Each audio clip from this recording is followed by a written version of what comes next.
Have you ever wondered how long a Kundalini awakening actually takes?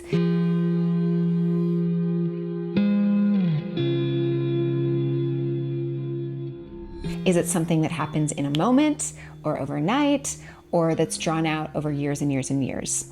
The truth is that it's not a linear process. It's different for everyone, but there are some clear patterns that I've noticed that either speed up or slow down the process. So today I'm going to walk you through what shapes your Kundalini timeline and how you can go through this process with as much grace and trust and embodiment as possible. If you're new here, my name is Lisa Rachel Snyder and I'm a Kundalini master. My Kundalini awakening happened in 2015 on ayahuasca, and it was a sudden realization. It was one of the most intense, terrifying experiences of my life, and it actually took me about 4 years to integrate it to a place where I felt safe with it, and then another 4 years to come to a level of mastery. So this has been a process for me, and I've really walked myself through it, which is why I have the ability to share this with you from a place of embodied truth that can support you in your own journey as well. For some people, the Kundalini awakening happens spontaneously. It's like a lightning bolt, and suddenly your perception shifts and you're seeing the world in a completely different way, and it can be very disorienting. For other people, it's a more gradual process that takes months and months or even years. For some people, it happens in waves. So you have this burst of insight, and then there's a pause for integration. Even after that initial spark of awakening, the integration process still takes time. So this is really important to understand. The integration never completely ends. Even when you've reached a level of mastery, there's still greater and greater levels of mastery, more refinement, more depth, more understanding.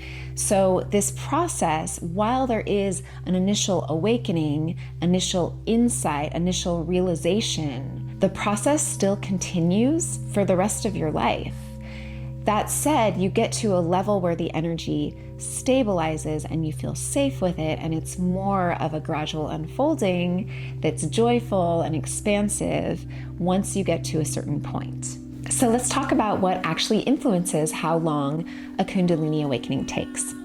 Number one, emotional and energetic readiness.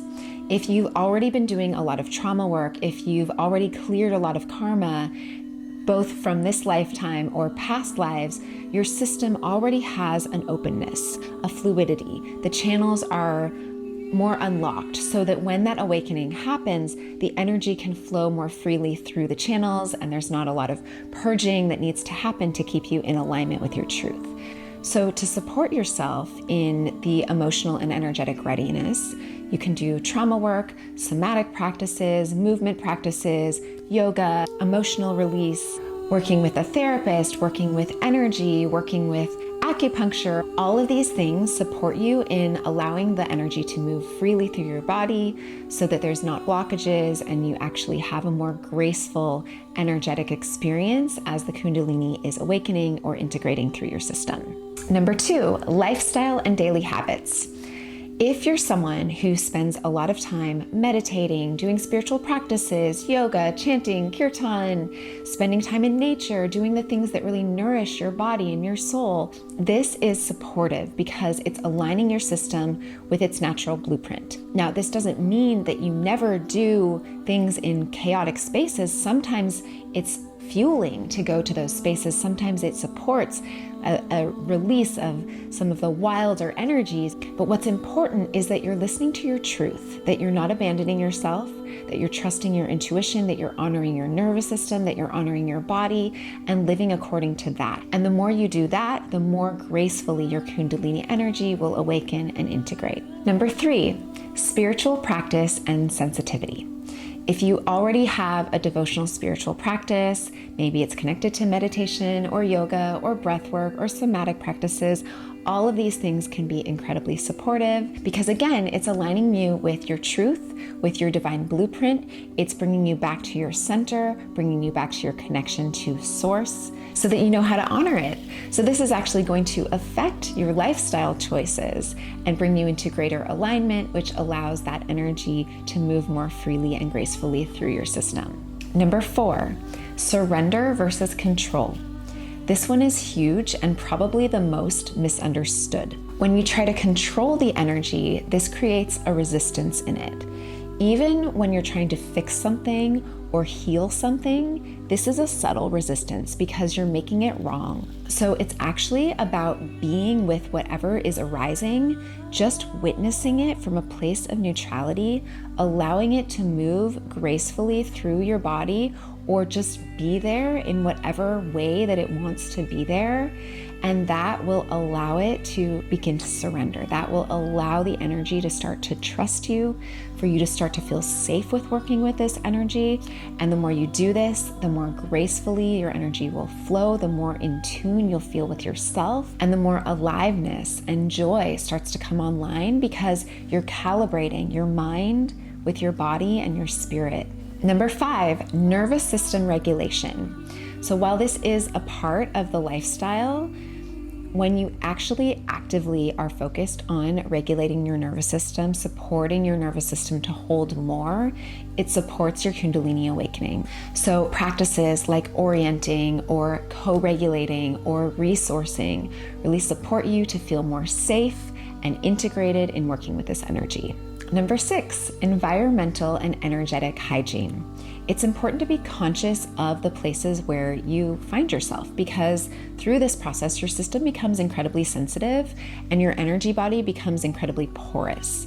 So you tend to pick up a lot of energy from the environment until you stabilize your awakening. And then you actually become someone who has a lot of coherence in their energy field and can create coherence in the environment. But that only happens after you've really stabilized the energy. So there's first a time during the integration process when you tend to become a little bit more sensitive to the environment, and it's just important to be aware of the environments where you spend your time, noticing, do I feel good in this space, or does this make me feel more anxious or activated, and tending to spend time in the places and environments that feel good to you. Number 7, energetic boundaries and discernment. So while this is related to the environment that you spend your time in, I'm speaking more about the energetic boundaries than the physical boundaries here. So it's important to learn how to hold energetic boundaries, learn not to take on other people's energies and get entangled, learn how to discern what is yours and what is not yours, and hold those solid energetic boundaries that keep your energy field clear and allow you to move the energy freely through your system. Energetic boundaries is actually part of the awakening process. Through awakening, through integrating the energy, you start to see and understand energy and boundaries in a whole new way, and you come into true energetic sovereignty. Number 8, devotion and intention. Kundalini energy responds to truth. When you're in touch with your truth, rather than your ego desires, but you actually know how to tune in to your soul desires, Kundalini responds to that. When you set an intention and trust the energy, it will work with you in a way that will expand your life in ways that you didn't even realize were possible.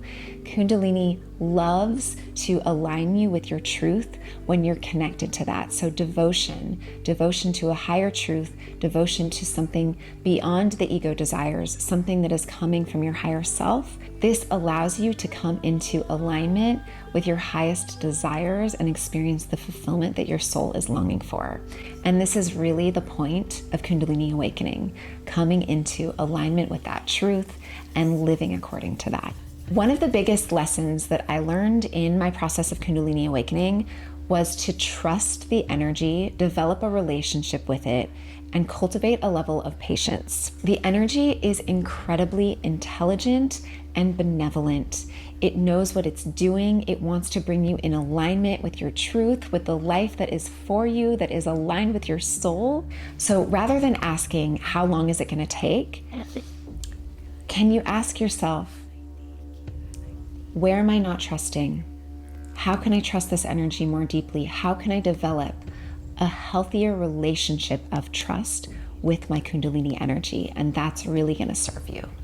This is also one of the reasons why Kundalini embodiment is a different approach than other types of Kundalini activation. When it's awakening from within through the process of Kundalini embodiment, your nervous system can hold it, your system can go at its own pace. It's a lot more graceful and a lot more sustainable over time. So if you're in this awakening journey, just know that there's nothing wrong with your timeline. There are little adjustments that you can make to support your system in working with this energy more gracefully and more easily, but your system knows what it's doing, so trust the pace. If you found this helpful, make sure to subscribe, and you can also get the free Kundalini Mastery Starter Kit at the link below. This is a bundle of resources to support you in integrating your Kundalini awakening.